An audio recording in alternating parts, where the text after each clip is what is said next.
नमस्कार दोस्तों, आपने क्लिक किया है अनूप मल्टीपर्पस इंग्लिश क्लासेज के चैनल पर और मैं अनूप बोल रहा हूँ। ठीक है, आप लोग आज इस वीडियो में tense voice and verb based on past tense का पार्ट 4 पढ़ेंगे।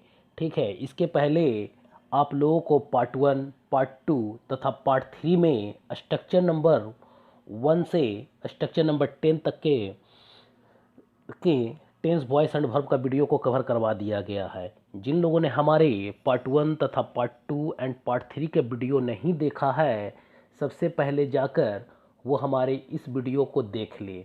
ठीक है, और जिन लोगों ने हमारे चैनल को सब्सक्राइब नहीं किया है, मैं उनसे रिक्वेस्ट करूंगा कि हमारे चैनल को सब्सक्राइब कर ले तथा बेल आइकन पर क्लिक कर ले, ताकि हमारे वीडियो का लेटेस्ट नोटिफिकेशंस आपको मिलता रहे। और जिन लोगों ने हमारे चैनल को सब्सक्राइब कर लिया है, उनको मेरे तरफ से दिल से शुक्रिया। तो आइए जानते हैं पार्ट 4। इस पार्ट 4 में हम लोग स्ट्रक्चर नंबर 11 टू 20 तक पढ़ेंगे और स्ट्रक्चर नंबर 20 तक पढ़ने के बाद हम लोग फिर एक और इसका वीडियो तैयार करेंगे जो पार्ट 5 के नाम से होगा tense voice and verb based on future tense.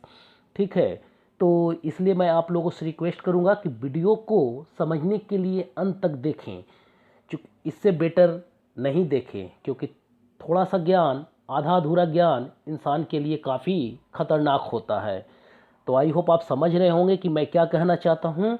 तो आइए जानते हैं स्ट्रक्चर नंबर 11। स्ट्रक्चर नंबर 11 हम लोग का है subject plus V2 plus object. Subject plus V2 plus object. ये किस टेंस का स्ट्रक्चर है? तो यह कहता है this is the active structure of past indefinite tense. Here Hindi sentences end with या, ये, ई, ताथा, तिथि, तेथे या आ से अंत होने वाले सारे मात्रा।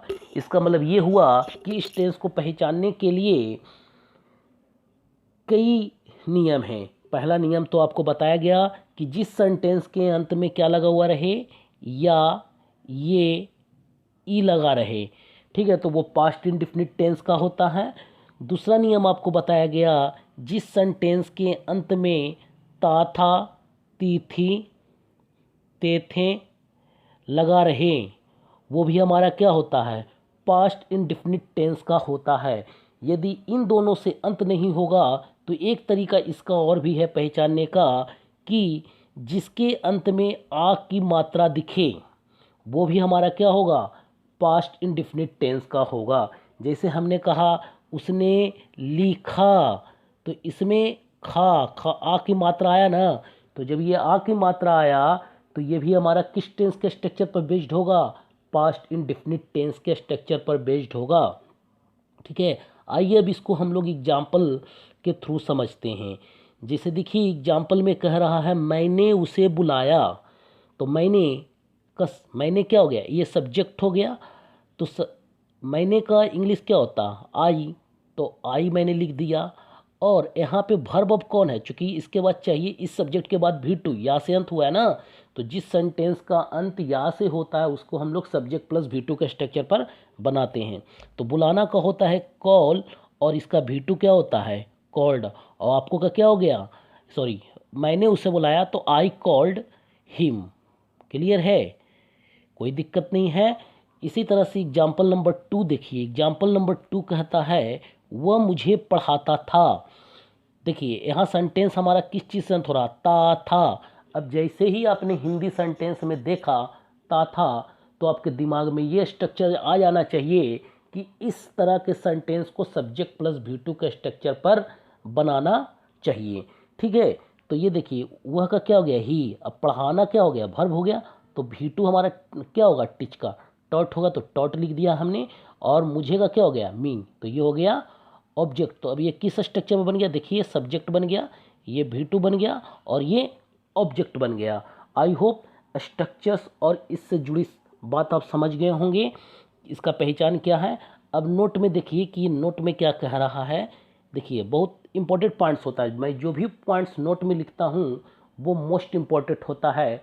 और किस लिए मोस्ट इम्पॉर्टेंट होता है? यदि आपका बेसिक वीक है तो उस पॉइंट ऑफ व्यू से भी, दूसरा यदि आप किसी कॉम्पिटिशन्स की तैयारी कर रहे हैं, मतलब कि एसएससी की कर रहे हैं, बैंक के कर रहे हैं, डिफेंस के कर रहे हैं, रेलवे का कर रहे हैं, यूपीएससी का कर रहे हैं, ठीक है, मतलब कि ओवरऑल जिस में भी इंग्लिश पूछा जाता है वो सभी के लिए यूजफुल होता है। इवन ये उन सारे स्टूडेंट्स के लिए भी यूजफुल हैं जो मैट्रिक का एग्ज़ाम देने वाले हैं, इंटर का एग्ज़ाम देने वाले हैं, ठीक है। तो इसलिए मैं उनसे कहूँगा कि हमारे वीडियो को अंत तक देखें और उसे समझने का कोशिश करें, ठीक है। तो देखिए नोट का फर्स्ट पॉइंट ये देखिए, ये क्या कहता है, ये कहता है निगेटिव बनाने के लिए V2 को डिड नॉट प्लस V1 में बदल दें। इसका मतलब ये हो गया कि जो ये हमारा V2 होगा उसका निगेटिव क्या बन जाएगा, ये डिड बन जाएगा और नॉट बन जाएगा और क्या बन जाएगा, V1 बन जाएगा, और बाकी सब्जेक्ट अपनी जगह पे ही फिक्स रहेगा और ऑब्जेक्ट भी अपनी जगह पे ही फिक्स रहेगा, ठीक है। तो देखिए एग्जाम्पल से भी इसको हम समझा दे रहे हैं आपको। ही टॉट अस, यहाँ देखिए सब्जेक्ट और ऑब्जेक्ट तो ये फिक्स रहेगा, ही और अस, केवल हमको चेंज क्या करना निगेटिव बनाने समय, ये जो टॉट आ रहा है इस टॉट का निगेटिव बनाने के लिए हमको क्या करना होगा, डिड नॉट प्लस V1 में इसे कन्वर्ट करना होगा। तो ही लिख दिया गया, ही की जगह ही लिख दिया गया। अब यहाँ देखिए जो V2 है उसको हमने क्या चेंज किया, डिड नॉट, और V1 में चेंज किया, डिड नॉट और टॉट का V1 क्या हो गया, टीच हो गया। तो he did not teach us बन गया ये निगेटिव। यहाँ पे मैंने ब्रैकेट में पॉजिटिव लिख रखा है और ब्रैकेट में इस सेंटेंस का निगेटिव लिख रखा है, ठीक है। तो यहाँ तक तो कंसेप्ट क्लियर हो गया। आइए पॉइंट नंबर 2 इसका क्या कहता है। पॉइंट नंबर 2 कहता है डिड के बाद हमेशा V1 का यूज होता है, डिड के बाद हमेशा V1 का यूज होता है। देखिए इसके पहले हम लोगों ने प्रेजेंट टेंस में पढ़ा था डू और डज के बारे में, ठीक है। प्रेजेंट टेंस में क्या पढ़ा था, डू और डज के बारे में पढ़ा था, और यहाँ पे अब डिड को भी एक लिस्ट में इंक्लूड कर लिए। जहाँ कहीं भी डू डज और डिड दिखेगा उसके बाद वर्ब का कौन सा फॉर्म चाहिए, V1 फॉर्म चाहिए। यदि आप V2, V3, V4 या V5 यूज करते हैं तो ये 100% क्या हो जाता है, इनकरेक्ट हो जाता है। चाहे वो कॉमन एरर का ऑप्शन हो, सेंटेंस इंप्रूवमेंट का ऑप्शन हो, फिल इन द ब्लैंक्स का ऑप्शन हो, क्लोज टेस्ट का ऑप्शन हो, बस इतना माइंड में रखना है कि जहाँ कहीं भी डू डज डिड दिखे उसके बाद वर्ब का हमेशा V1 फॉर्म यूज करना है। V2, V3, V4 या V5 का यूज करने से वो सेंटेंस क्या हो जाएगा, इनकरेक्ट हो जाएगा। यहाँ तक कंसेप्ट क्लियर हो तो इसको हम एग्जाम्पल दें। तो देखिए इसका एग्जाम्पल कहता है ही डिड नॉट, ब्रैकेट में दे रखा है write, wrote, written, writing, writes, मतलब ये वर्ब के 5 फॉर्म दिए गए, राइट के 5 फॉर्म दे दी गई। ये V1 है, रोट V2 हो गया, रिटेन V3 हो गया, राइटिंग V4 हो गया, राइट्स V5 हो गया। अब यहाँ देखिए कि ये क्या दे रखा सेंटेंस में, ही डिड नॉट। जैसे ही आपने डिड देखा तो आपके माइंड में आ गया कि डिड के बाद वर्ब का कौन सा फॉर्म चाहिए, फर्स्ट फॉर्म। तो राइट सही होगा, रोट इनकरेक्ट हो जाएगा, रिटेन इनकरेक्ट हो जाएगा, राइटिंग इनकरेक्ट हो जाएगा और राइट्स भी इनकरेक्ट हो जाएगा। I hope subject plus V2 से रिलेटेड आपको हर एक पॉइंट क्लियर हो गया है कि किस प्रकार से इससे एग्जामिनेशंस में क्वेश्चंस पूछे जा सकते हैं। आपका यदि ट्रांसलेशन बनाने में प्रॉब्लम आ रहा है तो वहाँ पे भी आपके लिए हेल्पफुल होगा। समझ रहे बात को, common error, sentence improvement, fill in the blanks, cloze test, ये मतलब कि ये हर जगह पे आपके लिए यूजफुल है। आइए तो इसके आगे का स्ट्रक्चर हम लोग देखते हैं। स्ट्रक्चर नंबर 12, स्ट्रक्चर नंबर 12 क्या है, स्ट्रक्चर नंबर 12 देखिए क्या कहता है, subject was oblique were plus V3 plus by plus object. Structure number 12 क्या है, subject plus was oblique were plus V3 plus by plus object. अब ये किस टेंस का स्ट्रक्चर्स है और इसमें common error, sentence improvement, fill in the blanks या क्लोज टेस्ट के लिए किन किन पॉइंट्स पे केयर किया जा सकता है, या एक्टिव से पैसिव बनाने के लिए किन किन पॉइंट्स को केयर करना है आपको, आइए जानते हैं। सबसे पहले तो आप जानिए किस टेंस का स्ट्रक्चर है। तो ये कहता है this is the passive structure of past indefinite tense. जी हाँ, this is the passive structure of past indefinite tense. अभी हमने बताया active structure past indefinite tense का, क्या बताया आपको, subject plus V2 plus object. हमने अभी पास्ट इंडेफिनिट टेंस का एक्टिव स्ट्रक्चर क्या पढ़ा, subject plus V2 plus object. और ये कैसा स्ट्रक्चर है, ये एक्टिव स्ट्रक्चर है ना। स्ट्रक्चर नंबर 11 में हम लोगों ने पढ़ा। इसी का ये कैसा स्ट्रक्चर है, ये पैसिव स्ट्रक्चर है। यदि subject plus V2 plus object को पैसिव बनाने के लिए कहा जाए तो आपको इस स्ट्रक्चर का मतलब subject was were plus V3 plus by plus object का यूज करें। तो आइए जानते हैं एक्टिव से पैसिव बनाने के क्या नियम हैं। ठीक है, देखिए एक्टिव से पैसिव बनाने के नियम को हमने पार्ट 1 के वीडियो में डिटेल से बता दिया है और वही रूल हर जगह पे अप्लाई होगा। इवन टेंस से लेके जितने भी वॉइस होते हैं, ठीक है ना, वो हर जगह पे वो रूल अप्लाई होगा।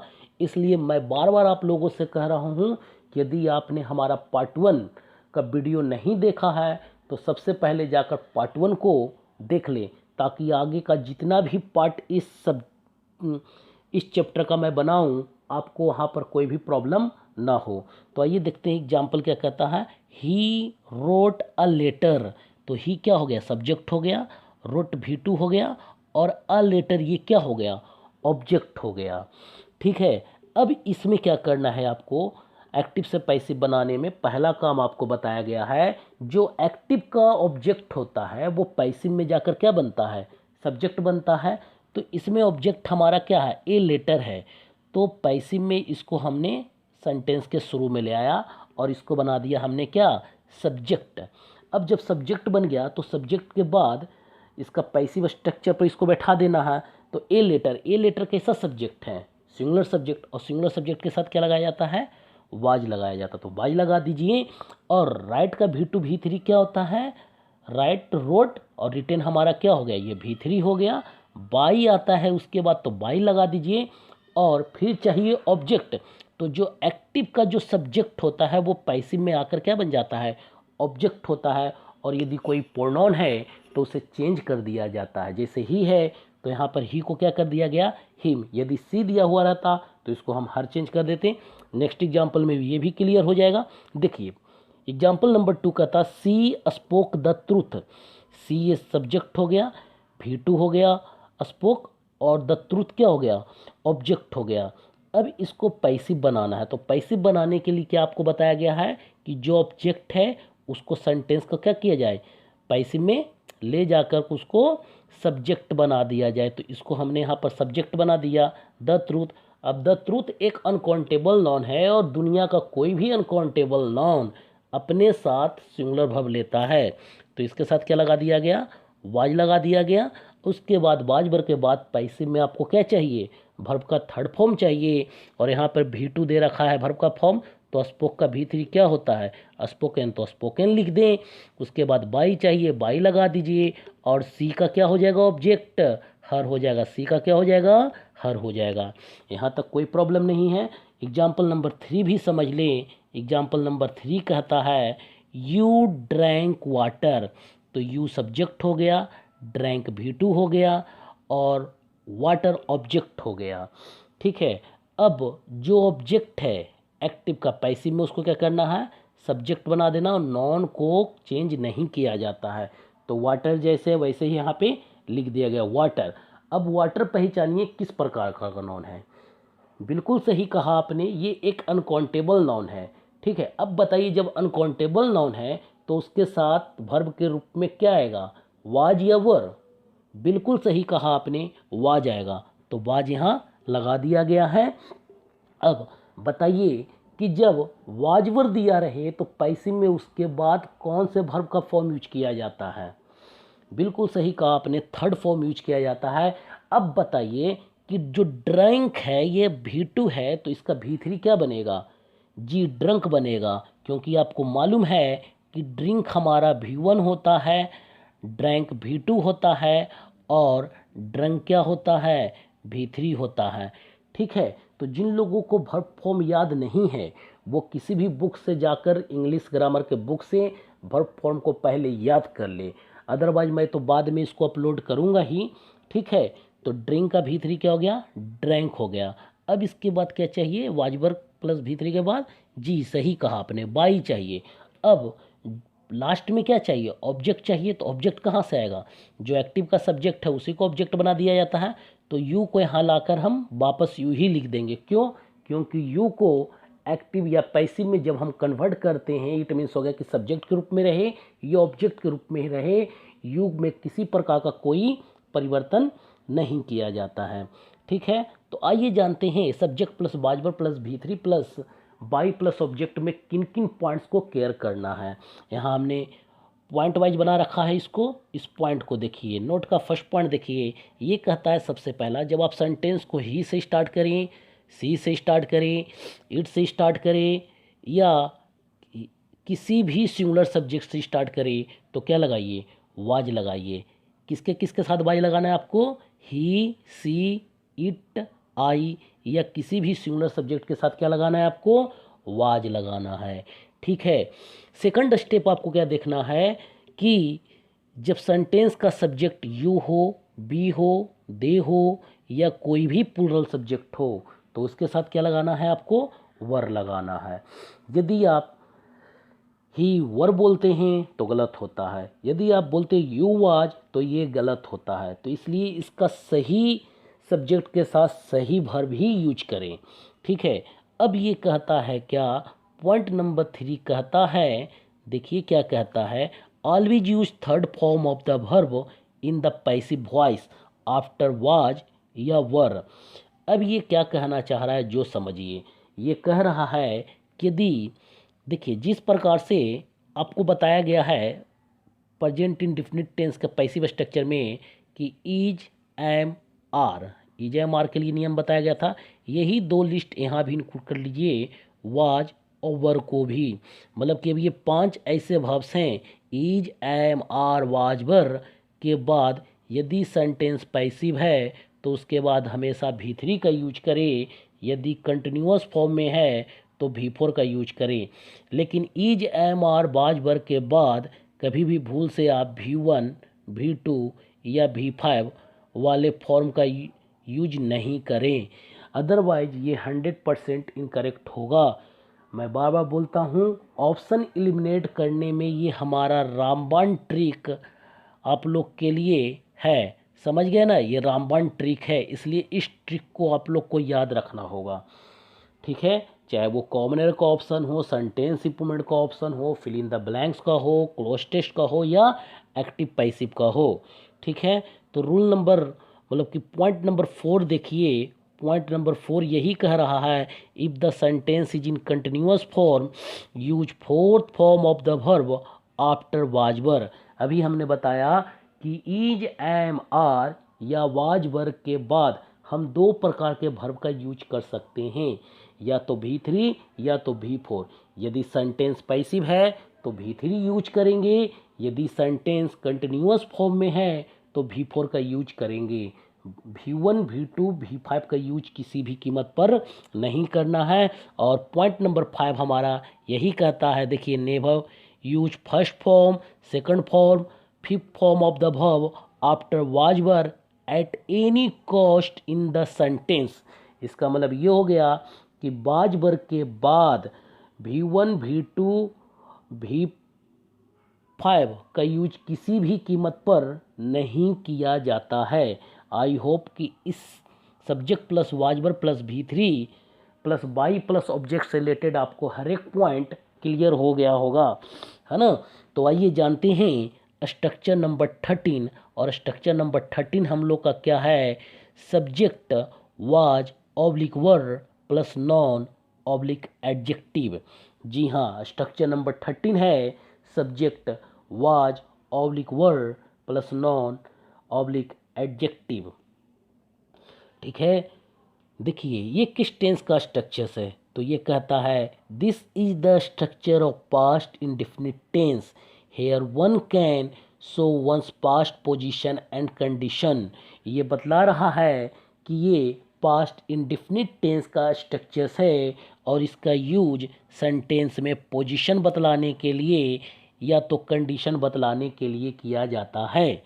ठीक है, आइए एग्जाम्पल से इसको समझते हैं। एग्जाम्पल कहता है, ठीक है, वो क्या कहता है, वह एक खिलाड़ी था, वह एक खिलाड़ी था। तो ये पोजीशन है, खिलाड़ी क्या था, ये एक पोजीशन है और ये पास्ट के पोजीशन को बताता है। अब बताइए ही के साथ क्या बताया गया आपको लगाने के लिए, हाँ, हर बार मैं बता देता हूँ ताकि बिग से बिग स्टूडेंट भी इस पॉइंट को समझ सकें। जी हाँ, आपने बिल्कुल सही कहा कि ही के साथ वाज लगता है। अब एक खिलाड़ी का क्या होगा, आ प्लेयर तो ही वाज अ प्लेयर। ठीक है, इसी तरीके से एग्जाम्पल नंबर 2 देखिए, बच्चे नटखट थे। तो बच्चे का इंग्लिश क्या होता है, चिल्ड्रन। चिल्ड्रन एक पुल्लर नाउन है तो इसके साथ क्या लगेगा, वर लगेगा। और नटखट का क्या होता है, नॉटी।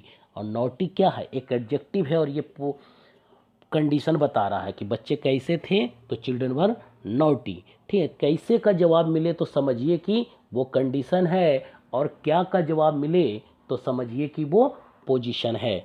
जी हाँ, जैसे कि आप देखिए एग्जाम्पल नंबर 3 देखिए, एग्जाम्पल नंबर 3 कहता है मैं एक छात्र था।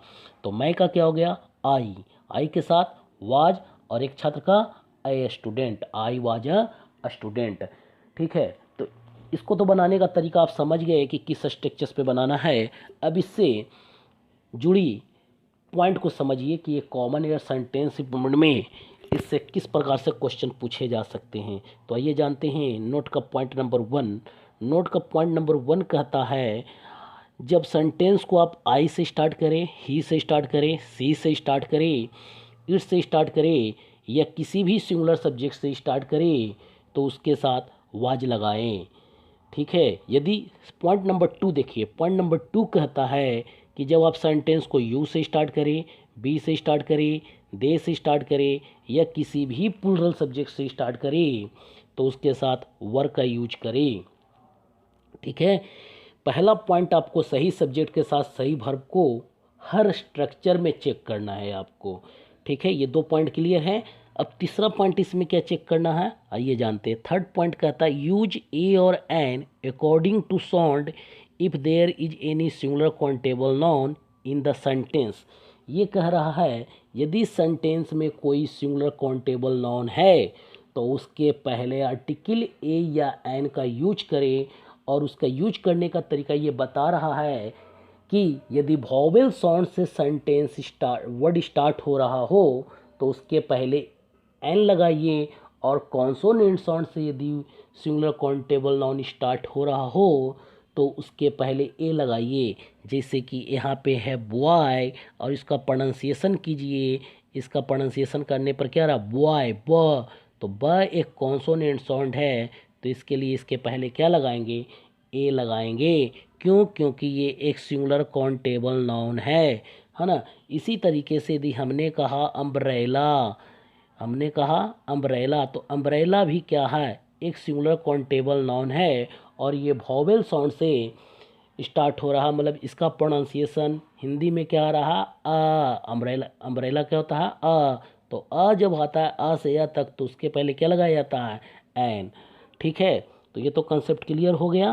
Point number 3। पॉइंट नंबर 4 देखिए, ये क्या कहता है, डू नॉट यूज ए और an before puller countable nouns, है ना। जब सेंटेंस में कोई पुलर काउंटेबल नाउन रहे तो उसके पहले आर्टिकल ए या एन का यूज नहीं करे। जैसे आपको मान लिया कि सेंटेंस में यहाँ पे बॉयज दिया हुआ है तो इस बॉयज के पहले यदि ए लगा दिया जाए तो ये सेंटेंस क्यों गलत हो जाएगा, क्यों, क्योंकि बॉयज एक पुलर काउंटेबल नाउन है और किसी भी पुलर काउंटेबल नाउन के पहले आर्टिकल ए या एन का यूज नहीं किया जाता है। हम लोग ऐसे इसको आर्टिकल चैप्टर में पूरा डिटेल से पढ़ाएंगे कि कहाँ ए का यूज करना, कहाँ एन का यूज करना, कहाँ द का यूज करना है और कहाँ आर्टिकल का यूज करना ही नहीं है। ठीक है, तो हमारे वीडियो से जुड़े रहने के लिए हमारे चैनल को सब्सक्राइब कर लीजिए ताकि आपको हमारे वीडियो का लेटेस्ट नोटिफिकेशंस मिलता रहे। ठीक है, देखिए पॉइंट नंबर 5 क्या कहता है, do not use a oblique an before adjective unless there is any singular countable noun after adjective. ये पॉइंट कहता है कि किसी भी एडजेक्टिव के पहले आर्टिकल ए या एन का यूज नहीं करें।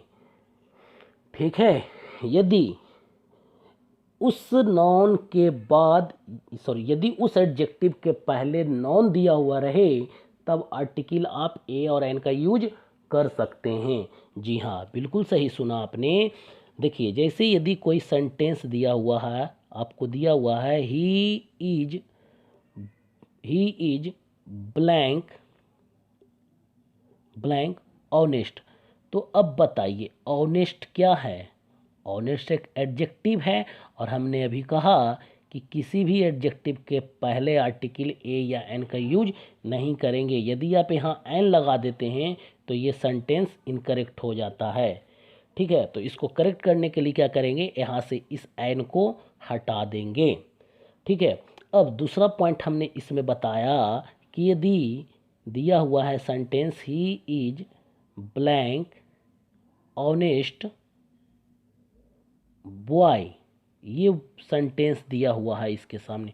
तो अब देखिए हमने कहा यदि इस एडजेक्टिव के बाद कोई सिंगुलर काउंटेबल नाउन दिया हुआ रहे तो उस कंडीशन में यहाँ पर आप आर्टिकल लगा सकते हैं। तो अब इसको हम लोग क्या बोलेंगे, he is an honest boy.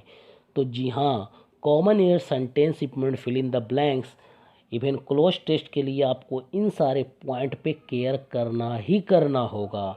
I hope इस स्ट्रक्चर से जुड़ी हर छोटी बड़ी पॉइंट आपको समझ में आ गए होगा। आइए अब आगे का स्ट्रक्चर देखते हैं, और आगे का स्ट्रक्चर है स्ट्रक्चर नंबर 14। स्ट्रक्चर नंबर 14 क्या है हम लोगों का, ये कहता है subject did plus V1 plus object. Subject plus did plus V1 plus object. तो ये किस टेंस का स्ट्रक्चर है, तो ये कहता है this is the emphatic structure of past indefinite tense. This is the emphatic structure of past indefinite tense. इस टेंस का पहचान क्या है, तो here Hindi sentence is end with ता ही तो था, ती ही तो था, ते ही तो थे। ठीक है, जी हाँ, जिस सेंटेंस के अंत में ता ही तो था, ती ही तो थी, ते ही तो थे लगा हुआ रहे, उसको आप लोग इंग्लिश में subject plus did plus V1 plus object के स्ट्रक्चर में कन्वर्ट कर सकते हैं। एग्जाम्पल देखिए, जैसे दिया हुआ है वह हंसता ही तो था। जी हाँ, देखिए सेंटेंस किस चीज़ से अंत हो रहा है, ता ही तो था। तो आपको structure subject plus did plus V1 पे उसको पुट कर देना है। वह के लिए क्या हो गया, ही। अब कोई भी सब्जेक्ट है तो उसके साथ हमेशा क्या लगाना है, डिड। अब डिड के बाद क्या यूज करना, वर्ब का कौन सा फॉर्म, V1 फॉर्म यूज करना है। तो यहाँ पर भी हंसना का लाफ लिख दीजिए। ठीक है, यदि आप लाफ्स कर देंगे तो यहाँ इनकरेक्ट हो जाएगा। हम लोग अखबार पढ़ते ही तो थे, तो हम लोग का क्या हो गया, बी। किसी भी सब्जेक्ट के साथ अभी हमने कहा क्या लगाना है आपको, डिड, तो डिड यहाँ लगा दीजिए। उसके बाद चाहिए V1 तो V1 लगा दीजिए। और अखबार का क्या होता है, द न्यूज़पेपर, तो we did read the newspaper, हम लोग अखबार पढ़ते ही तो थे। आइए अब इसमें जानिए कि कॉमन एयर सेंटेंस इंप्रूवमेंट में किस पॉइंट पे केयर करना है। केवल और केवल इसमें एक पॉइंट को आपको केयर करना, और वो पॉइंट क्या है, always use first form of the verb after did. ठीक है, जी हाँ, बिल्कुल सही सुना आपने कि डिड के बाद, किसके बाद, डिड के बाद हमेशा वर्ब का V1 फॉर्म यूज करे। डिड के बाद वर्ब का हमेशा V1 फॉर्म यूज करे। यदि आप V2 V3 V4 या V5 यूज करते हैं तो ये 100% इनकरेक्ट हो जाता है। आई होप कि इस स्ट्रक्चर से जुड़े हर पॉइंट आपको क्लियर हो गया है। अब आइए स्ट्रक्चर नंबर 15 देखते हैं। ठीक है, देखिए दोस्तों, मैं फिर से कहना चाहूँगा कि अभी लॉकडाउन का स्थिति चल रहा है और बहुत सारे स्टूडेंट्स का डिमांड आ रहा था कि सर आप ऑनलाइन क्लासेज लीजिए, तो उन्हीं की डिमांड पर मैं लॉकडाउन क्लासेज स्टार्ट किया हूँ।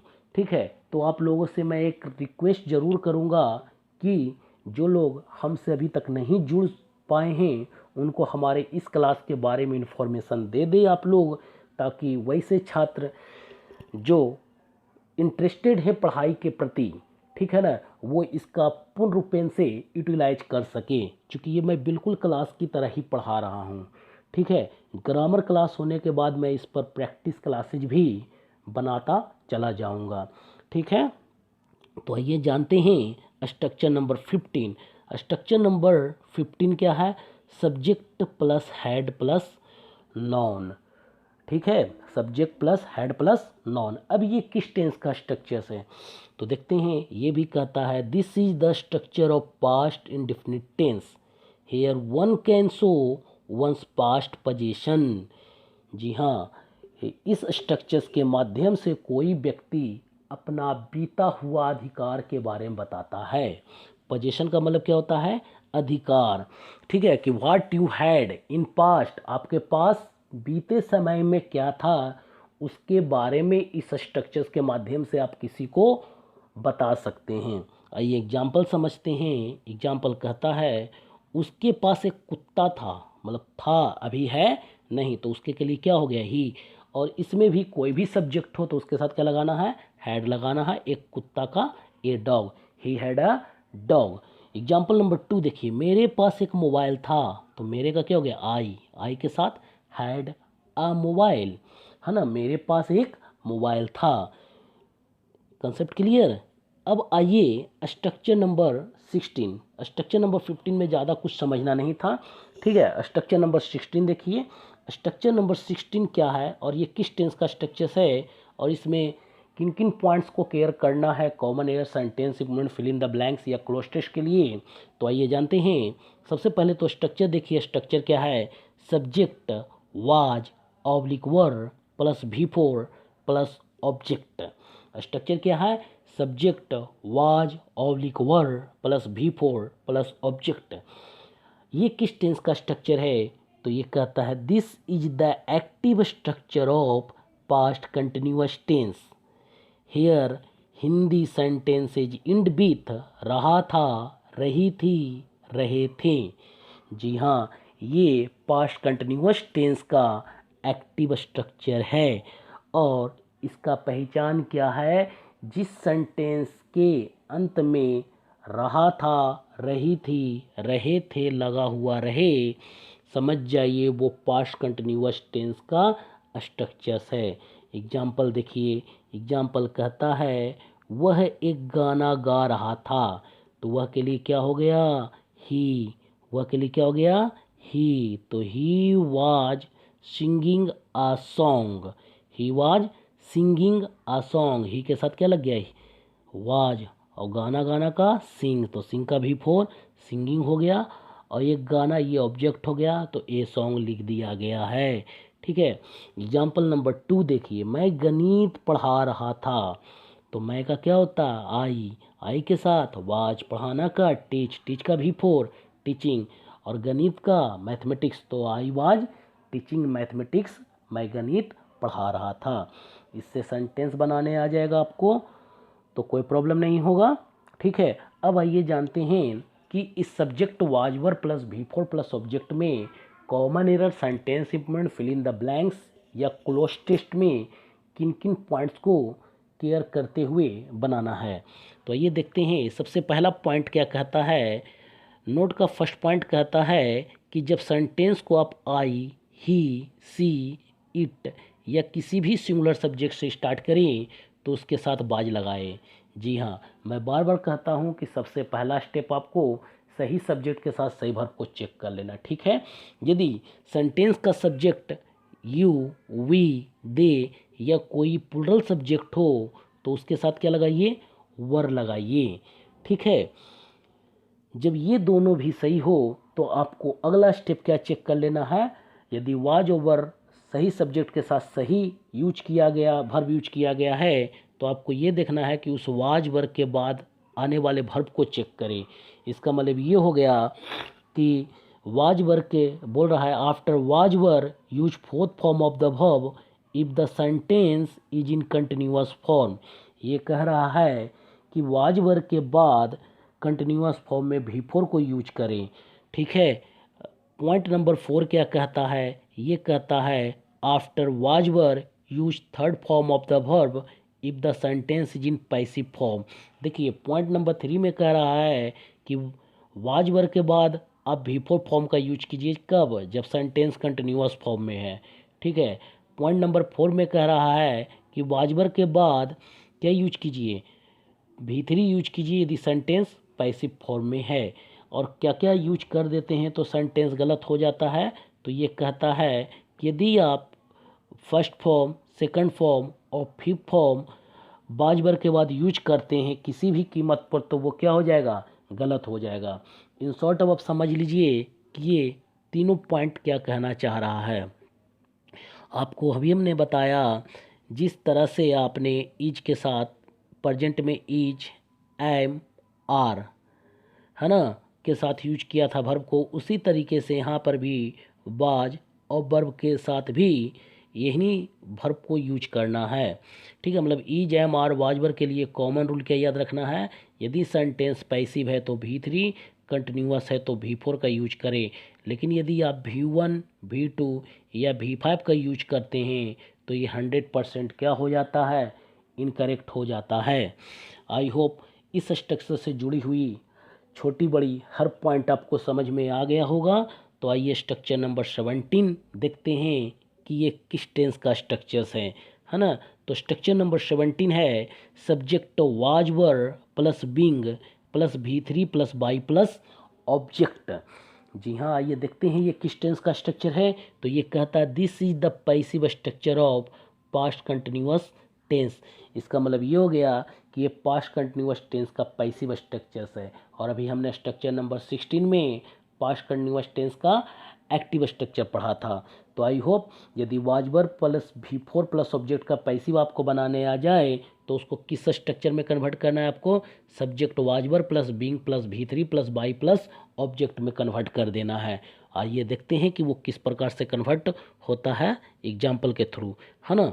तो एग्जाम्पल कह रहा है he was beating them, he was beating them, ये तो एक्टिव एग्जाम्पल है। अब इस एग्जाम्पल को पैसिव में कन्वर्ट करना है तो पैसिव में चेंज करने के लिए क्या करना है, जो ऑब्जेक्ट दिया हुआ है एक्टिव में उसको पैसिव में लाकर सब्जेक्ट बना दें। मतलब देम का सब्जेक्ट क्या बनेगा, दे बनेगा, दे लगा दीजिए। अब दे के साथ क्या यूज किया जाता है, वर्ब यूज किया जाता है, वर्ब लगा दीजिए। फिर V4 को बिंग प्लस V3 में चेंज कर दीजिए तो बिंग लगा दीजिए और बिट का V3 क्या होगा, बिटेन हो जाएगा, बाई हो गया। और जो एक्टिव में जो सब्जेक्ट है वो पैसिव में आकर क्या बन जाता है, ऑब्जेक्ट बन जाता है। ठीक है, तो ही का ऑब्जेक्ट क्या बन जाएगा, हिम बन जाएगा। यहाँ तक कंसेप्ट क्लियर है। तो अब आगे का एग्जाम्पल देखिए कि क्या कहता है। एग्जाम्पल नंबर 2 कहता है, देखिए एग्जाम्पल नंबर 2 कह रहा है सी वाज सॉल्विंग मैथमेटिक्स। इसमें भी यही काम करना है, जो एक्टिव में ऑब्जेक्ट है उसको पैसिव में लाकर क्या बनाना है, सब्जेक्ट बनाना है।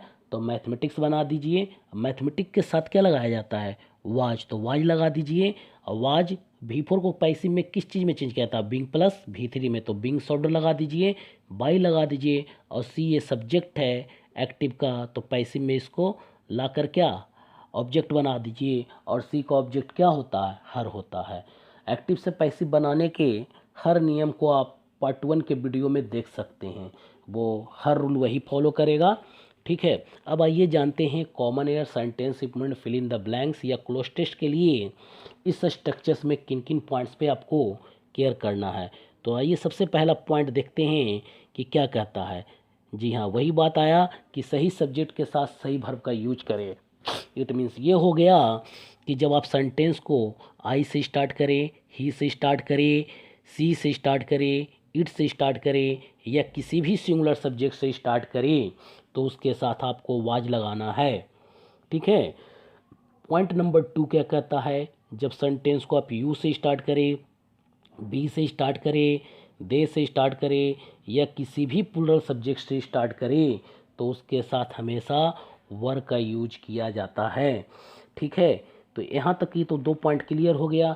अब तीसरा पॉइंट यहाँ क्या ध्यान देना है, ये देखिए, ये कहता है third point after was were use being in the passive structure of past continuous tense, है ना। मतलब कि पास्ट कंटिन्यूअस टेंस में वाजवर के बाद आपको क्या लगाना है, बिंग लगाना है। ठीक है, अब इसी के आगे ये कहता है नेवर यूज बी ऑब्लिक बिन आफ्टर वाजवर। ठीक है ना, ये कह रहा है कि वाजवर के बाद कभी भी बी या बिन का यूज नहीं करें। जी हाँ, ये क्या कहना चाहता है, जो इसको शॉर्ट में समझ लिया आपको, जिस प्रकार से आपने इज, एम, आर के लिए नियम अप्लाई किया था, वाज और वर के लिए भी आपको सेम नियम को ध्यान रखना है। ठीक है। इसके बाद कंटिन्यूअस फॉर्म में यदि दिया हुआ हो तो पैसिव बनाने के लिए बिंग का यूज करें, है ना। यदि आप बी ई बी या बी डबल ई एन बिन का यूज करते हैं तो वो 100% गलत होता है। एक्टिव से पैसिव के ऑप्शन में भी ये आपके लिए हेल्पफुल होगा एलिमिनेट करने के लिए। Common error, sentence statement, fill in the blanks और क्लोज टेस्ट के ऑप्शंस को भी ये एलिमिनेट करने में काफ़ी हेल्पफुल होगा। ठीक है, तो आई होप ये पॉइंट क्लियर हो गया है। और जब ये पॉइंट क्लियर हो गया है तो पॉइंट नंबर 4 को भी समझ ले कि ये क्या कहना चाहता है। पॉइंट नंबर 4 कहता है, after being always use third form of the verb.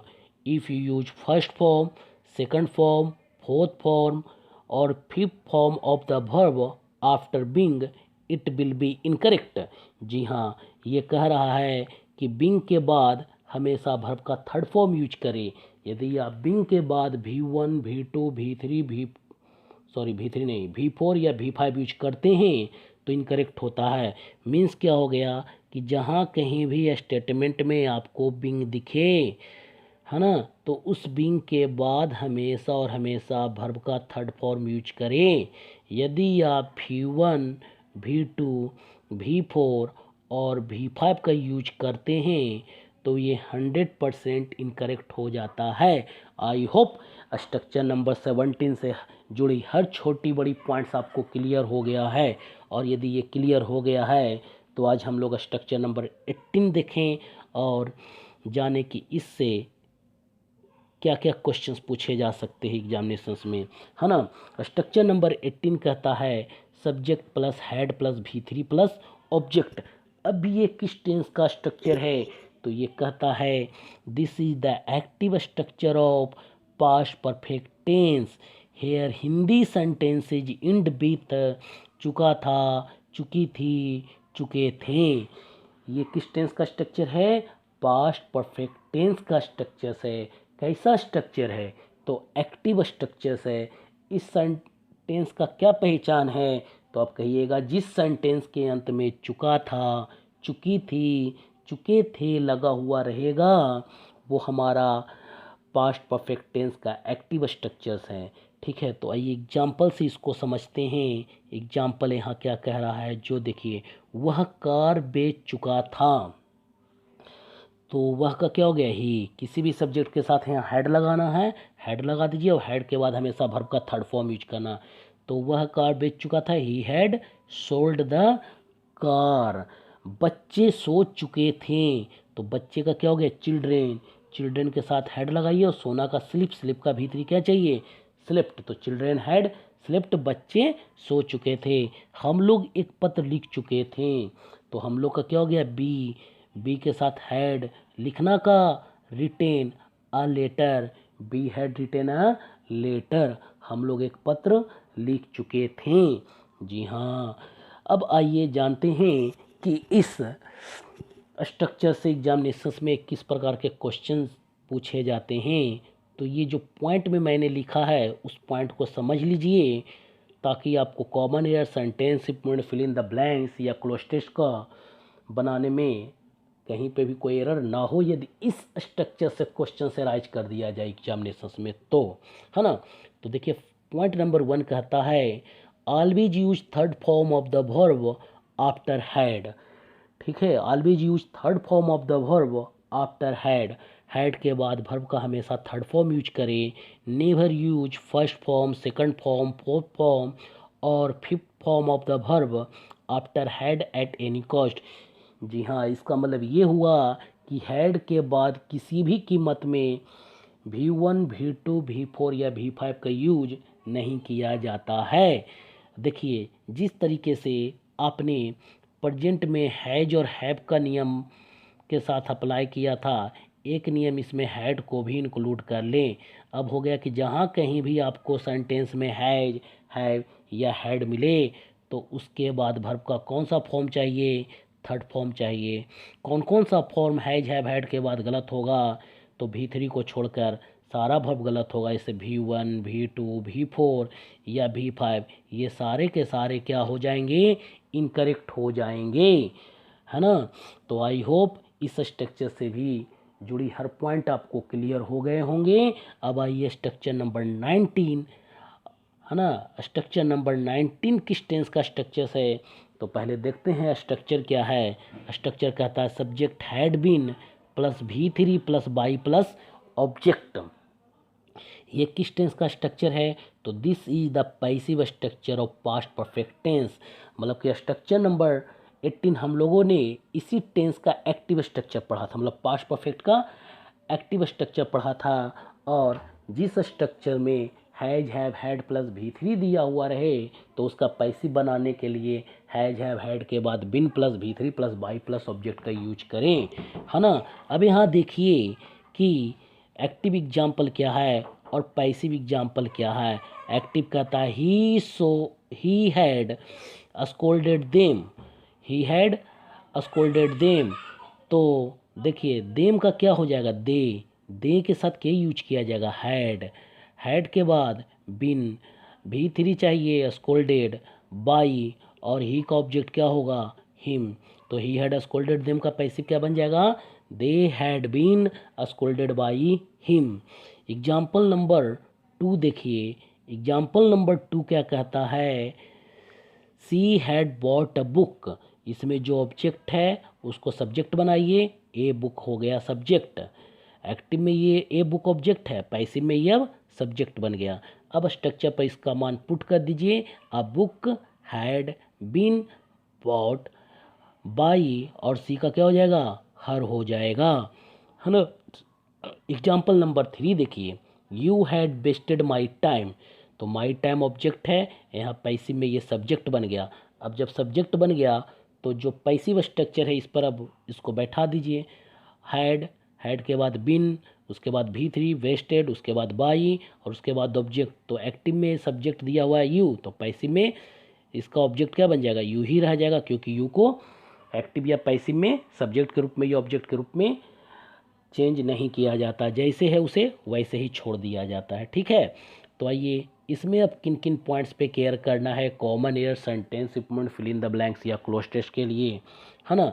तो ये कहता है पॉइंट नंबर 1, क्या कहता है, ये कहता है in the passive of past perfect tense always use been after had. ठीक है, ये कह रहा है कि पैसिव में हैड के बाद हमेशा बिन का यूज कीजिए, ठीक है। पॉइंट नंबर 2 कहता है नेवर यूज बिंग और बी आफ्टर हैड, है ना, मतलब हैड के बाद किसी भी कीमत पर आपको बी या बिंग का यूज नहीं करना है। पॉइंट नंबर 3 कहता है after been always use third form of the verb in the passive voice. Been के बाद पैसिव वॉइस में हमेशा वर्ब का थर्ड फॉर्म यूज करें।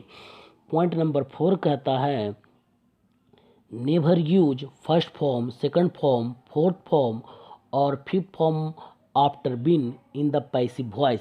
बिन के बाद पैसिव वॉइस में कभी भी वर्ब का first form, second form, fourth form और फिफ्थ फॉर्म का यूज नहीं करें।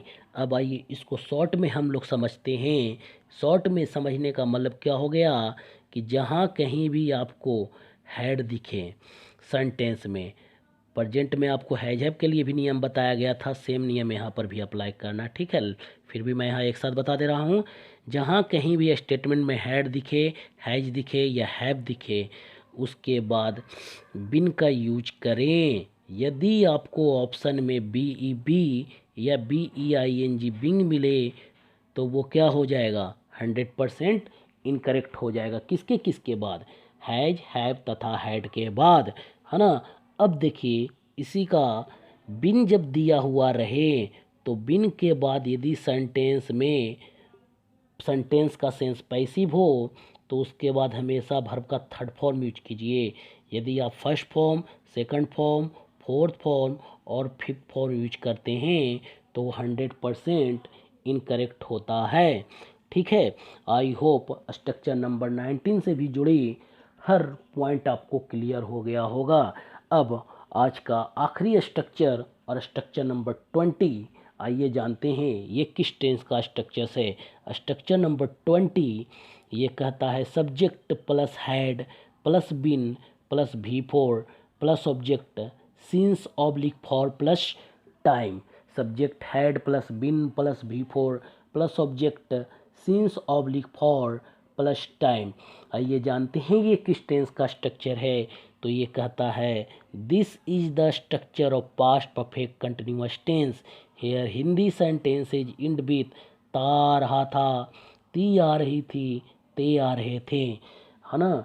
इस सेंटेंस स्ट्रक्चर का पहचान क्या है? जिस सेंटेंस के अंत में ता रहा था, ती आ रही थी, ते आ रहे थे लगा हुआ रहे, वो पास्ट परफेक्ट कंटिन्यूअस टेंस का स्ट्रक्चर पर बैठा दीजिए, है ना। सेंटेंस को किस स्ट्रक्चर पर बैठा दीजिए? Subject plus had been plus V4 plus object since for plus time के स्ट्रक्चर पर उसका मान पुट कर दीजिए। आइए एग्जाम्पल समझते हैं इसका। एग्जाम्पल कहता है वह सुबह से अखबार पढ़ता आ रहा था। कोई भी सब्जेक्ट है ना, तो उसके साथ क्या लगाना है? यहाँ हैड लगाना है। देखिए ही had been reading the newspaper since morning. ठीक है। एग्जाम्पल नंबर 2 क्या कहता है? हम लोग 2 घंटे से इस समस्या का हल करते आ रहे थे। We had been solving this problem for 2 hours, है ना। हम लोग 2 घंटे से इस समस्या का हल करते आ रहे थे। देखिए पार्ट 3 में हमने सिंस और फॉर का पूरा यूज बता दिया है। तो जिन लोगों ने हमारा पार्ट 3 का वीडियो नहीं देखा है टेंस वॉइस एंड वर्ब का, सबसे पहले जाकर वो पार्ट 3 का वीडियो देख लीजिए, ताकि इसमें सिंस और फॉर का यूज आपको कहाँ करना है, किस सिचुएशन में करना है, आपको सारा कंसेप्ट क्लियर हो जाए। ठीक है, ये तो समझ में आ गया। अब आइए जानते हैं कि common error sentence implement fill in the blanks या क्लोज टेस्ट में इस स्ट्रक्चर्स में किन पॉइंट्स पे केयर करना है। तो सबसे पहला पॉइंट जो आपको केयर करना है वो क्या करना है? देखिए ये कहता है after had use been in the past perfect continuous tense if you use be or being it will be incorrect। ठीक है जी हाँ, ये फर्स्ट पॉइंट कहता है कि बिन के बाद, बिन BWN बिन के बाद कंटिन्यूअस फॉर्म में V4 का यूज कीजिए, है ना। सॉरी ये नहीं कह रहा, ये पॉइंट कह रहा है। हाँ, हैड के बाद कंटिन्यूअस फॉर्म में क्या यूज कीजिए? बिन का यूज कीजिए। ठीक है। यदि आप BEB या BEING बिंग का यूज करते हैं तो वो 100% इनकरेक्ट हो जाता है। पॉइंट नंबर 1 क्लियर हो गया। पॉइंट नंबर 2 देखिए क्या कहता है। After been always use fourth form of the verb in the past perfect continuous tense, never use first form, second form, third form और fifth form of the verb. ठीक है, ये पॉइंट नंबर 2 कहता है कि जहाँ कहीं भी बिन मिले पास्ट परफेक्ट कंटिन्यूअस में तो उस बिन के बाद वर्ब का केवल और केवल V4 फॉर्म यूज करें। यदि आप V1, V2, V3 या V5 वाले फॉर्म को यूज कर देते हैं बिन के बाद तो वो क्या हो जाएगा? इनकरेक्ट हो जाएगा। आइए पॉइंट नंबर 3 को भी समझते हैं। पॉइंट नंबर 3 कहता है use the sentences based on structure had plus been plus V4 before since for plus time. ये कह रहा है कि यदि स्टेटमेंट में सिंस फॉर प्लस टाइम लगा हुआ रहे तो उसके पहले का सिंस फॉर प्लस टाइम के पहले का जो स्ट्रक्चर बेस्ड होगा वो किस पर बेस्ड होगा? Subject plus had been plus V4 plus object के स्ट्रक्चर पर बेस्ड होगा। जी हाँ, जैसे कि आपके सामने हम सेंटेंस दे रहे हैं ही इज की जगह हम कर दे ही ब्लैंक टीचिंग, ही ब्लैंक टीचिंग सिंस मॉर्निंग। अब यहाँ देखिए ये सिंस दे रखा है और ये एक टाइम दे रखा है और ऑप्शन में दे दिया वाज, हैड बीन